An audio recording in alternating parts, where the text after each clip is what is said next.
পরিস্থিতি অনেক খারাপ। অনেক দূর থেকে আসছি, এখন সব পাম্প বন্ধ, কোনো জায়গায় তেল নাই। শরীয়তপুর থেকে আসছি আমি, এখন ঢাকা যাব, ঠিক আছে, কোনো জায়গায় তেল নাই। অনেক ভোগান্তিতে আছি আমরা, ঠিক আছে। সরকারের কাছে একটাই অনুরোধ, যে কেউ না ভোগান্তি থাকুক। পাম্পে আসতে বলে তেল নাই, ঠিক আছে।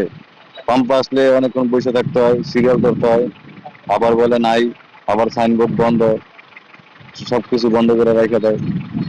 1 ঘন্টা খোলে, মনে হয় আবার বন্ধ করে ছেড়ে দেয়। এভাবে কি আর হবে? অনেক ভোগান্তিতে আছি আমরা, মোটর বাইকাররা অনেক ভোগান্তিতে আছে। ভাইজান, আমি 3 কিলোমিটারের মতন গাড়ি ঠেলে নিয়ে আসছি, সকাল 7টা বাজে আসছি, এখন আর না পাই কি করুন। পরে আর এক বন্ধুর থেকে গাড়ির টাঙ্কির থেকে তেল এনে তারপরে যখন চলে যাচ্ছি। পেট্রোল পাম্প গুলোতে কোনোটাতে আজকে যেমন বিকালবেলা বলছে তেল দিবে, কিন্তু আজকে এখন নিউজ হলো বিকালবেলাও আসবে না। খুবই ভোগান্তিতে আছি আমরা, খুবই সমস্যার ভিতরে আছি যারা মোটর বাইক চালাই। ভোগান্তি অনেক, এটা অকল্পনীয় ভোগান্তি, বলার ভাষা প্রকাশ করতে পারছি না, আর কি বলবো। তেল পাচ্ছি না, মনে করেন পাম্পে এলে খালি সাইনবোর্ড ঝুলে রাখতে আছে তেল নাই কিয়া, ঠিক আছে। খুচরা দোকানে গেলে ঠিকই তেল আছে, খুচরা দোকান তো 250-300 টাকা লিটার তেল পাওয়া যাচ্ছে। আর ফ্যামিলি নিয়ে বাচ্চা নিয়ে এই যে ঢাকাতে নিয়ে এই গ্রামের থেকে যখন রওনা দিছি, এতে তেল অনেকে গাড়ি ধাক্কা আইতাছে। অনেক ভোগান্তি, অনেক পাম্পের দিকে গেলাম, সব পাম্পে দেখলাম কি সাইনবোর্ড ঝুলাই না, তেল নাই কিয়া।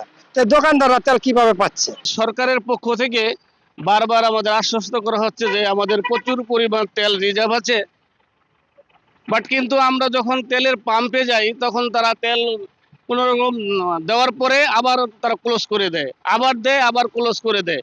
এখন আমরা আদৌ বুঝতেছি না যে আসলে সরকারের মজুত আছে বাট কি নাই, এবং তেলের যে পাম্পগুলা এদের কি তেল আছে কিনা আমরা তো চেক করার আমাদের অধিকার নেই।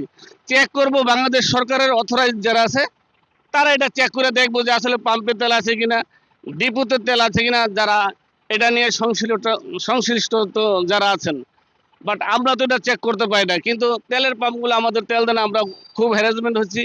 এবং সারা বাংলাদেশে যারা মোটর সাইকেল চালায়, অকটেন পেট্রোল এই জাতীয়, তারা বিভিন্ন সমস্যা আছে। 200-র বেশি সার্ভিস ও ফিচারে লেনদেনের সব বিকাশ অ্যাপে সম্ভব।